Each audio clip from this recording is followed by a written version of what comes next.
Hi there, I'm Victoria Peat and welcome to this tutorial on how to thread your sewing machine. You might be brand new to sewing, or you might have sewn a long time in the past and you are just thinking, you know what, I'm going to take up sewing, but I cannot for the life of me remember how to thread my machine. This tutorial is for you. I will share with you lots of tips and techniques and the method behind why you do certain things when you are threading your machine. So to start off with, today I am using an Elna 720 Pro.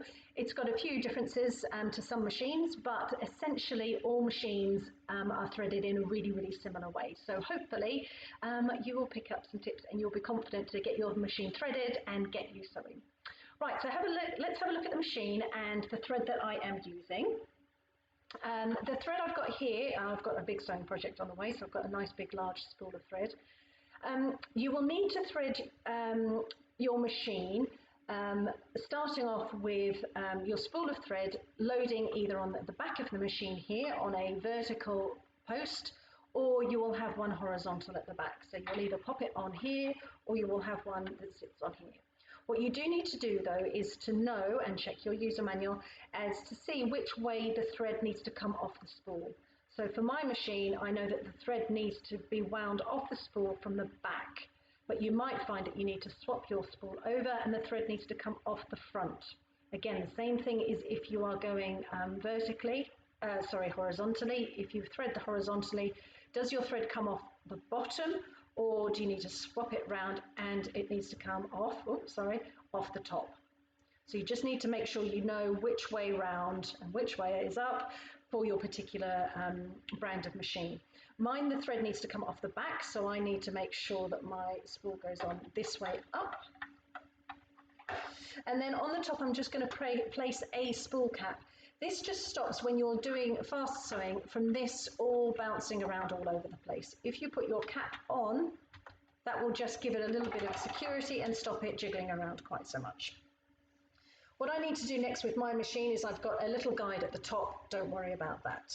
Next of all, what I'm going to do is I'm going to go through a number of different guides.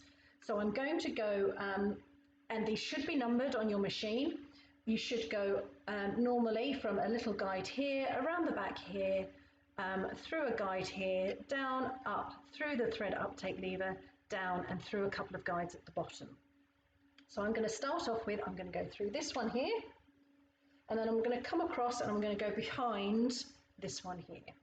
So I've gone through here and I'm going to come behind this one. This is number 3 on my machine. I'm then going to go behind this one, and now you shouldn't have to thread through anything. You should be able to just pull and slide the thread through from behind. So I'm going to pull behind that one. I'm then going to go down this channel here. Now on a lot of sewing machines, this is where your tension discs are, and you can see the tension discs. There'll be 2 little metal discs that come together. Your aim is to try and lay this thread through the middle of those 2 discs. So place them through there. On my machine, I then have gone through that gap. I'm going to come underneath here. This is where my tension disc is. I'm going to come underneath, and then I'm going to head back up here to this thread uptake lever. I like to always make sure that this uptake lever, if I just turn my hand crank, you can see that it disappears as it goes up and down. So if I keep going, it'll come back up. I always try and make sure that this is in the fully upright position, and it makes it a lot easier for the thread to go through this little channel. What I like to do is just make sure that I've got enough thread that I'm pulling through, so I've got a good sort of 5 or 6 inches. And then what I'll do is I'll put my presser foot down.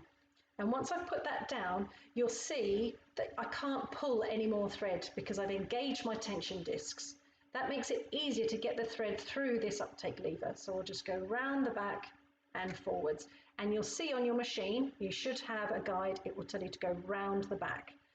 And the aim is to get it in. There's a little hole at this end. Your aim is to get it in that hole.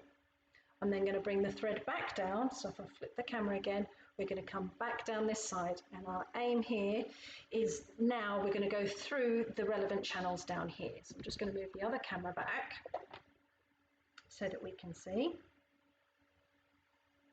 I'm just going to move that down here. So now what we're going to do is we've still got a relatively decent amount of thread. If you don't, you can just lift up your presser foot, pull a bit more thread through, and then I would put your presser foot back down because that gives you that tension and you haven't got thread flailing around everywhere. For my machine, I know I now need to go behind, and look, this one's got some little descriptions, which is quite helpful if you forget. Going behind this guide here, then there will always be a tiny little hook at the top of your needle. So I'm going to go behind that. If you just make sure that it goes all the way through that little hook. If you have an automatic needle threader, you will have like a little hooky device type thing at the top here. So I just need to thread that through that hook, and then I have a lever on this side, which I pop down and up. And what that does, that will automatically thread your needle for you, and then you can just pull the thread through from the back. If you don't have one of those, just do your best to try and get the thread through the needle. I find that the most difficult thing, to be honest, especially with flailing eyesight. I will then lift my presser foot and bring my thread through the front of the presser foot and through to the back. And then that is my top thread all done and ready to go. I've gone through all the different guides. I've gone round through my tension discs, either here or here, through the uptake lever, down and through each of the guides in turn. It's really important to make sure that you do go through all of those different guides because they all deal with the flow of the thread, and they've been put there for a reason. And you will find that if it jumps out of any of those, you just won't be sewing quite as nicely, your stitch won't be formed as well, and you'll wonder what's going on. So if you are having problems with your machine, I always recommend the first thing to do is to check that your bobbin is wound nicely and you've got a nice good firm wind on your bobbin. If you're not sure how to wind a bobbin, have a look at my other video tutorial because I've got some tips for you on making sure that that's a nice bobbin. And then if you're still having problems, unthread your machine and just rethread it, just being really meticulous and making sure that you've gone through all of those different guides. So to have a look at then, we've threaded the top part of the machine. If I show you how to load a bobbin, we will then be ready for sewing. So let's have a look back at the machine. Just change here. So we've got the machine all threaded, it's through the needle and the thread is out the back. I'm going to lift the presser foot. This particular type of machine is a top loading machine. You get front loading machines where the bobbin goes at the front and it's in like a metal round case. These are a top loading machine. In order to release this plastic window, which is really useful, to see how much thread you've got left on your bobbin. In order to release that, you just slide this little guide to the side and that just pops up nicely. So you take that out the way. When you are loading your bobbin, when you have a top loading machine, you need to make sure that your bobbin is loaded so that the thread comes off the left hand side of the bobbin so that it forms a lowercase p or uppercase P rather than a letter Q. You don't want the thread coming off this side. You need the thread coming off this left hand side. You then take that bobbin and you pop it in the hole. What you need to do then, and this is on this particular machine, there's a little guide to remind you. If there isn't, go back to your user manual. But what you need to do is just stick your finger on the bobbin so it doesn't flail around. And I'm just trying to get it through. There's a little guide here, and then I'm going to follow the channel 1 and 2. And this has got a thread cutter here. So I need to go underneath, round, through that channel number 1, round, and number 2. And then I can just pop this guide back in place. I'll slide it under on the left and press on the right. With this machine, you are able to just start sewing straight away. If you don't have this thread cutter and this little device here, what you would do, I'll just take the bobbin back out again. You would pop it in the same way. You still have these channels to go through. And what that does is that just gets the thread in the right place on this little section.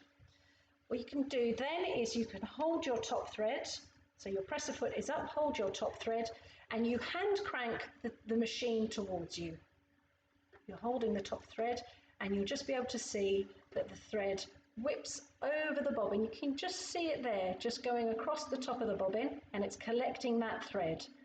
As it comes through, you should be able to just pull that through and there'll be a little loop. If I put my presser foot in the extra high position, gives us a little bit extra space.